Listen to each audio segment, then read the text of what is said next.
Tomorrow, the state of Tennessee is planning to end the life of Tony Carruthers, a man with severe mental health conditions who was forced to represent himself in a murder trial 30 years ago. Forensic evidence never connected him to the crime. Key witness testimony has been discredited. Fingerprints and DNA found at the crime scene were never fully investigated, even though they could exonerate Mr. Carruthers. Despite all of this, his execution is scheduled to continue tomorrow as planned. By midnight tomorrow, Mr. Carruthers will depart this earth for a crime he may not have committed. When I was first elected to Congress many years ago, I was part of the majority of Americans who supported the death penalty, except for the most heinous crimes. Over the years, my views began to change for a number of reasons. First, there have been numerous cases of potentially innocent people who've been executed, including as recently as 2024. And over 200 people who were wrongfully convicted and sentenced to death have been exonerated since 1973. One study found that 4% of the individuals on death row were likely innocent, and this figure does not include those who pled guilty to crimes they didn't commit to avoid execution. For many on death row, their punishment stems from their inability to afford counsel and their struggles with mental illness.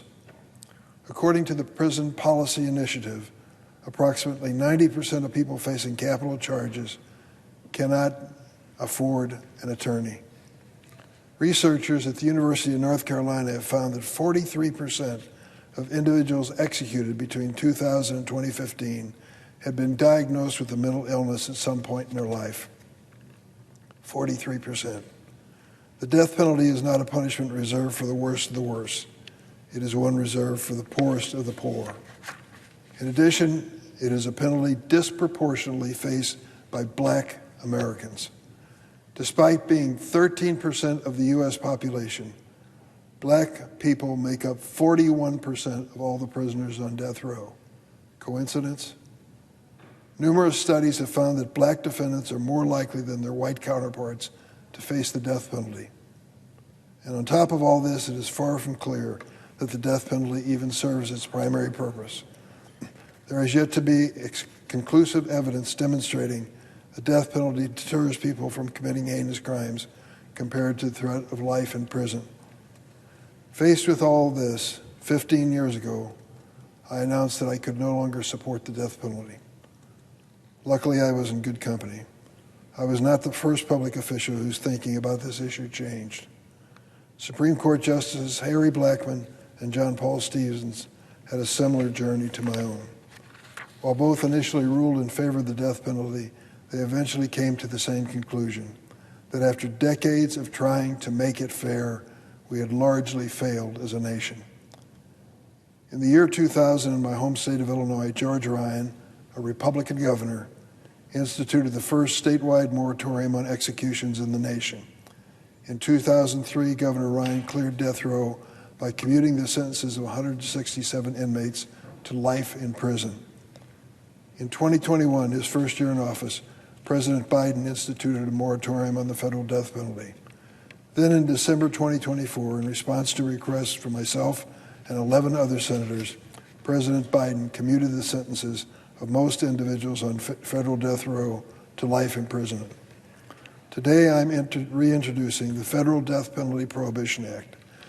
This legislation would prohibit the imposition of death penalty as punishment for any violation of federal law and require the resentencing of those previously sentenced to death row. This bill is particularly important today.